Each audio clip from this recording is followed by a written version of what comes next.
প্রতি বছরই আমরা ঈদের ছুটিতে শহর থেকে বাড়িতে আসি, কিন্তু অনেকে আর ফিরে যেতে পারি না শহরে।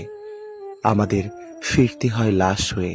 পবিত্র ঈদ উল ফিতরে ঈদকে কেন্দ্র করে পর্যটন কেন্দ্র আর রেস্টুরেন্টে যে কাজকর্ম করি, যা আমাদের ঈদের সাথে ধর্মের সাথে কোনো সম্পৃক্ততা নেই। অতি উৎসাহী, দায়িত্বের অবহেলা আর এই ডাম ব্রিজ মেরামতে কিছু অবহেলার কারণেই আজ জামালপুর জেলার দেওয়ানগঞ্জ উপজেলা থানার সামনে ভাসমান এই ডাম ব্রিজে ভয়াবহ দুর্ঘটনায় 4 জনের প্রাণ হারালো।